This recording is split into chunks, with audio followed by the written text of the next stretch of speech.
Le homard que j'avais commandé était trop salé. C'est le genre de détail insignifiant dont on se souvient après coup, quand on cherche à reconstruire l'architecture d'un soir qui vous a fracturé en deux. Le homard était trop salé. La bougie sur ma table vacillait à cause d'un courant d'air venant de la porte d'entrée. Et mon téléphone avait vibré exactement à 21h17, avec ce message qui ressemblait à une déclaration d'amour et qui était, en réalité, un acte d'accusation contre lui-même.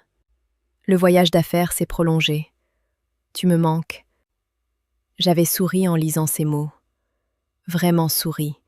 Avec cette chaleur stupide qui remonte dans la poitrine quand on croit encore que l'homme avec qui on dort depuis 11 ans vous appartient encore un peu. J'avais posé le téléphone sur la nappe damassée couleur ivoire. J'avais bu une gorgée de mon meursault, un premier cru, parce que je célébrais ce soir-là mon avancement au cabinet.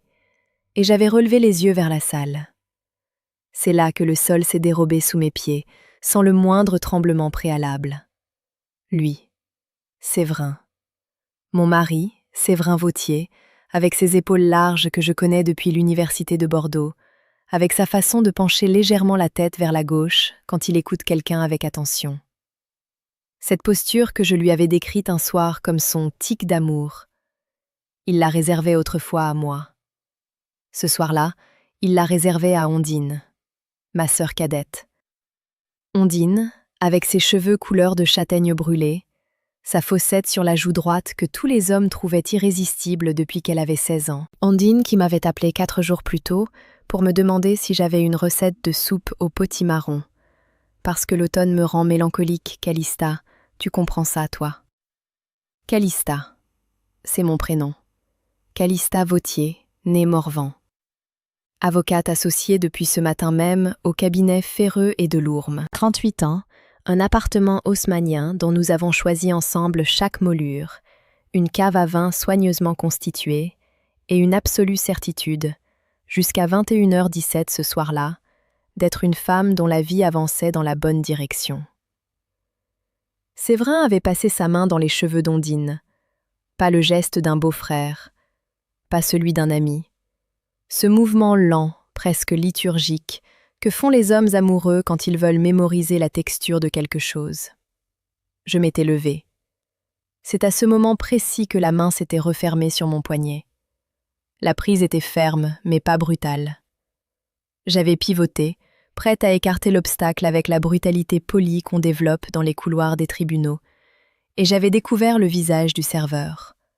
Il s'appelait Briac. Je le saurai plus tard. Briac Lanuzel, la trentaine creusée, des yeux d'un gris presque blanc qu'on ne remarque pas tout de suite, mais qu'on n'oublie plus jamais. Il portait l'uniforme sombre du restaurant, le Cèdre oblique, cet établissement discret du 7e arrondissement, où je venais parfois déjeuner avec des clients. « Doucement », avait-il murmuré, « le vrai spectacle ne fait que commencer. » Sa voix n'avait rien d'insolent. Elle avait, au contraire, quelque chose d'urgent et de contenu, comme celle d'un chirurgien qui vous demande de ne pas bouger pendant qu'il retire un éclat de verre près d'une artère. « Lâchez-moi immédiatement !» avais-je soufflé, les dents serrées. « Madame Vauthier, s'il vous plaît, asseyez-vous. Il y a des choses que vous devez voir avant d'agir. Si vous traversez cette salle maintenant, vous allez perdre beaucoup plus que vous ne le croyez. » J'avais voulu lui demander comment il connaissait mon nom, mais quelque chose dans son regard, cette précision blanche, cette gravité sans affectation, m'avait retenue. J'étais retournée à ma table. Mes jambes m'avaient portée sans que j'en ai donné l'ordre conscient. Le homard refroidissait dans l'assiette. La bougie continuait de vaciller. Briac avait repris son service comme si rien ne s'était passé. Il avait desservi une table voisine, échangé quelques mots avec le maître d'hôtel, apporté une corbeille de pain à un couple d'âge mûr installé près de la fenêtre. Mais toutes les 4 ou 5 minutes, son regard revenait vers moi, bref et orienté, comme pour vérifier que je tenais encore. Je tenais, à peine. J'observais Séverin et Ondine depuis ma table, protégés par l'angle d'une colonne en marbre rosé et par le fait qu'ils n'avaient Dieu, manifestement, que l'un pour l'autre. Ils avaient commandé. Ils riaient. Ondine portait une robe que je ne lui avais jamais vue, bordeaux, à épaules dénudées, et des boucles d'oreilles en améthyste que je reconnaissais vaguement sans pouvoir les situer. Puis je les avais situées. C'était moi qui les lui avais offertes. Pour ses 30 ans.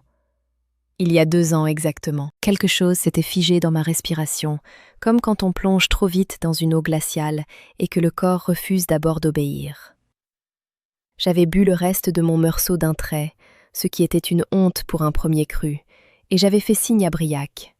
« Qu'est-ce que vous savez ?» lui avais-je demandé quand il s'était penché pour remplir mon verre d'eau. « Beaucoup de choses, mais pas toutes. Et ce que je ne sais pas encore va arriver dans les 20 minutes qui viennent. » « Vous parlez par énigme ?»« Non, madame, je parle avec précaution. Il y a une différence. » Il avait redressé la carafe, s'apprêtait à repartir. « Briac ?» avais-je dit. J'avais utilisé son prénom sans même savoir pourquoi, peut-être parce que j'avais besoin d'une forme de familiarité dans ce naufrage. « Pourquoi vous mêlez-vous de ça ?» Il avait hésité une fraction de seconde, juste assez pour que je comprenne que la réponse lui coûtait quelque chose. Parce que j'ai fait la même erreur qu'eux, il y a longtemps, et personne n'était là pour m'arrêter. Il était reparti.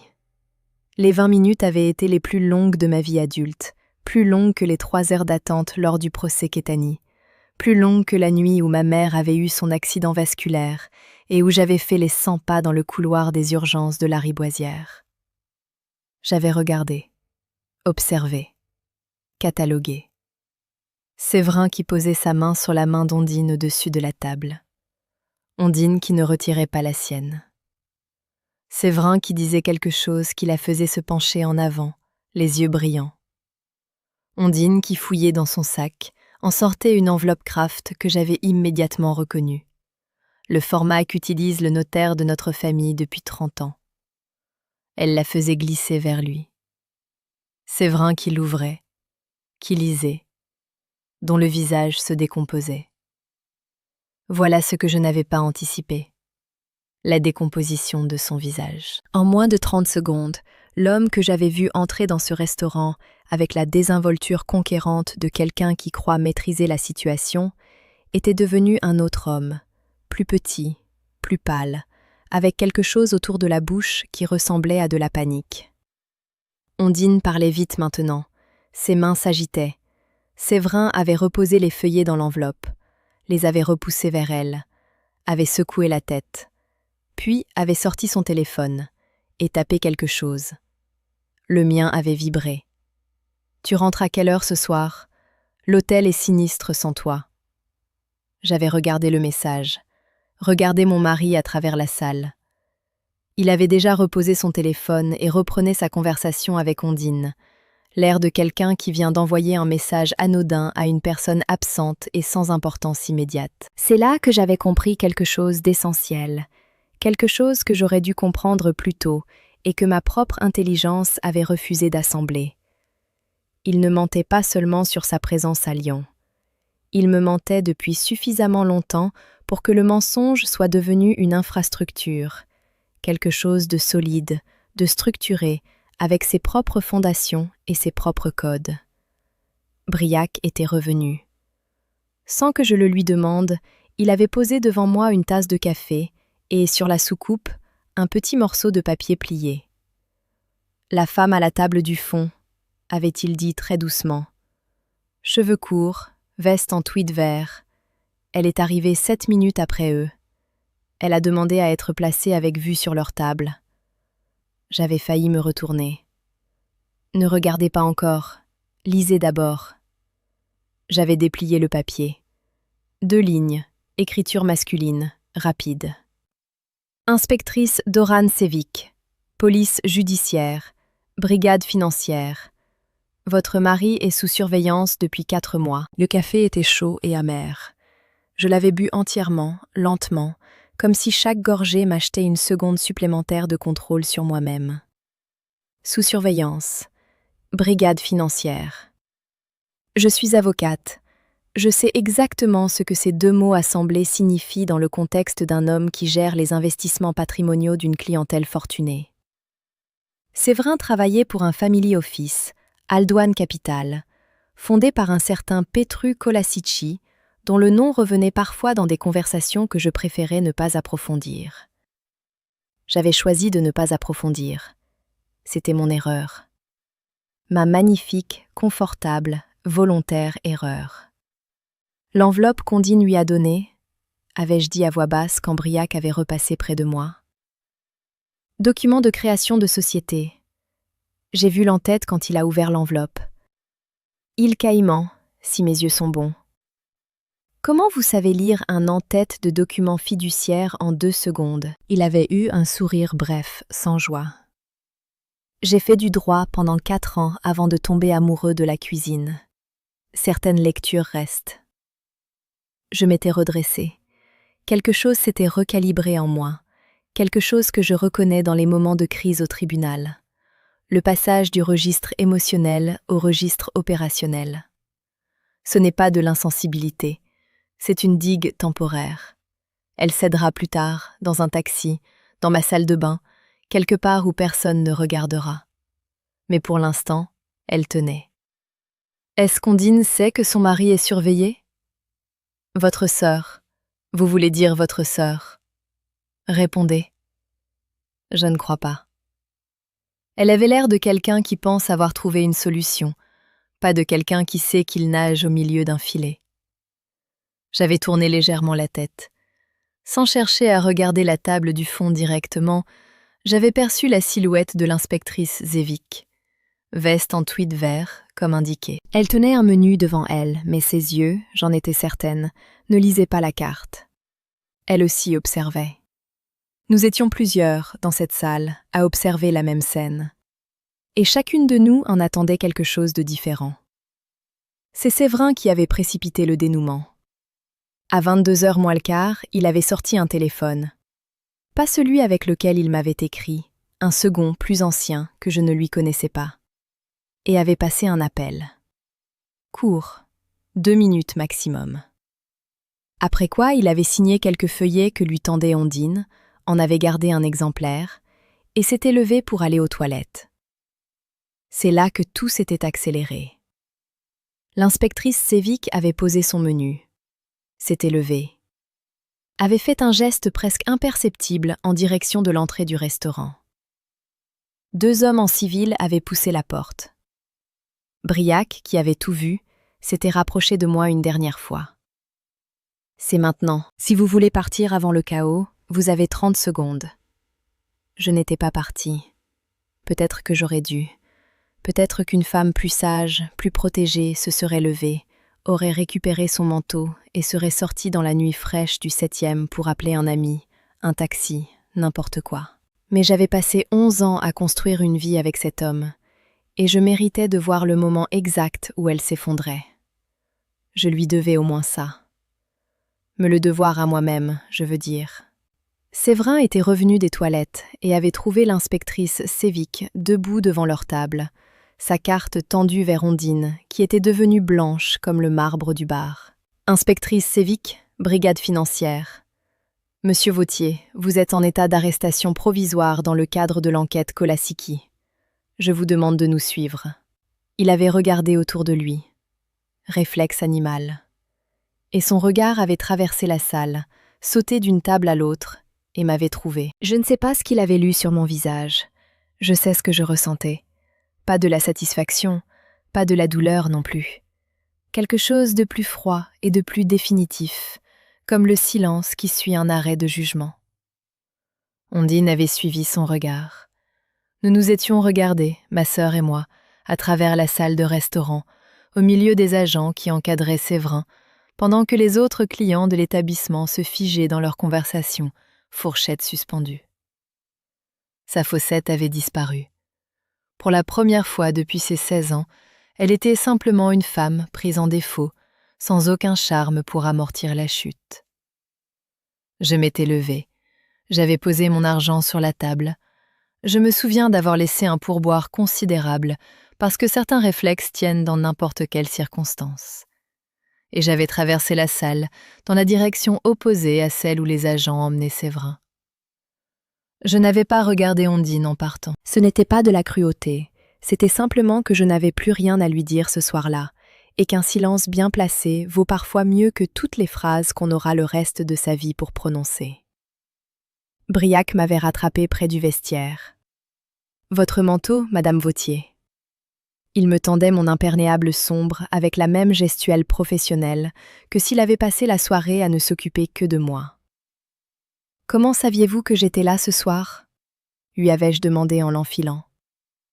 L'inspectrice Sévic avait votre nom sur sa liste de personnes à prévenir si la situation évoluait rapidement. J'ai un ami à la PJ. Il m'a contacté cet après-midi. Et vous avez décidé de jouer les anges gardiens ? J'ai décidé de ne pas laisser une femme détruire sa propre soirée, et probablement sa crédibilité juridique dans l'affaire qui allait suivre, dans un moment d'émotion compréhensible. J'avais réfléchi à ça. Vous avez dit tout à l'heure que vous aviez fait la même erreur qu'eux. C'était quoi votre erreur ? Il avait regardé vers la salle, brièvement, où le bruit des conversations avait repris avec cette intensité particulière qui suit les scènes inattendues dans les lieux publics. J'ai aimé quelqu'un qui appartenait à quelqu'un d'autre. J'ai cru que ça pouvait se construire quand même, sur cette fondation-là. J'avais tort. Ça finit toujours par s'effondrer. La question, c'est seulement de savoir combien de personnes se retrouvent sous les décombres. Il avait ouvert la porte. L'air d'octobre était entré d'un coup, portant cette odeur particulière des nuits parisiennes humides, feuilles et pierres mouillées. « Prenez soin de vous, Madame Vautier. »« Calista. Prenez soin de vous, Calista. » J'avais marché longtemps avant de prendre un taxi. Le 7e arrondissement la nuit est étrangement silencieux pour Paris. Les immeubles cossus retiennent les bruits. Les rues perpendiculaires au boulevard Saint-Germain sont quasi désertes passé 22 heures. Mes talons sonnaient sur les pavés avec une netteté presque indécente. Dans ma tête, j'avais commencé à dresser des listes. C'est un mécanisme de défense que j'ai développé très jeune, peut-être parce que ma mère était une femme ordonnée qui répondait aux crises par des inventaires.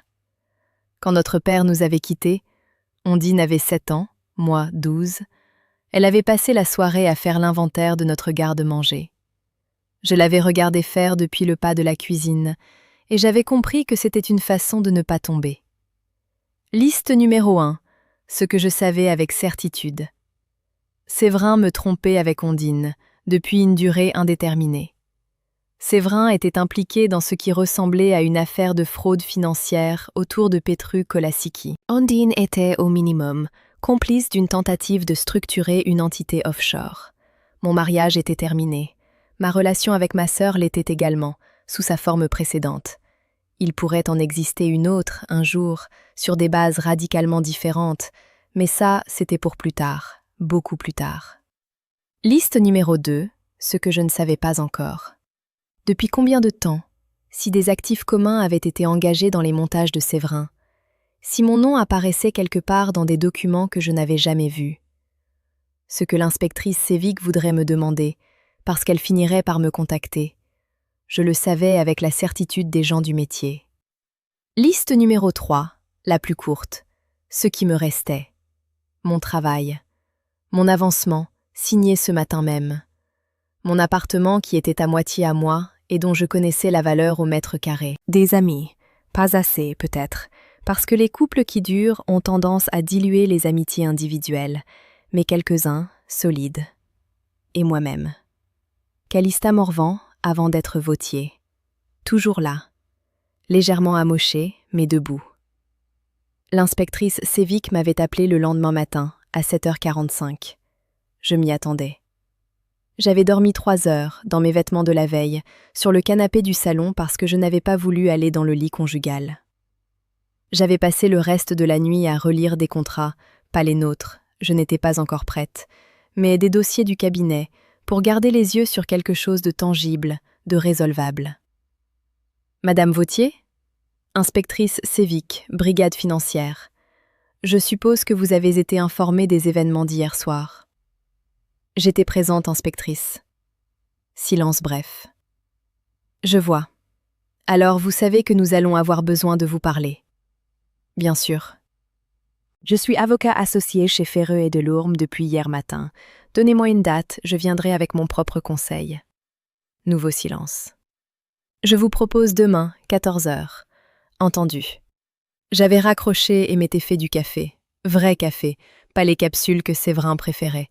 Ma cafetière italienne, avec le moka rapporté d'un voyage professionnel à Florence 3 ans plus tôt, un moka dont l'arabica sentait le tabac blond et la cendre froide. Par la fenêtre du salon, le boulevard s'éveillait. Les platanes avaient commencé à perdre leurs feuilles.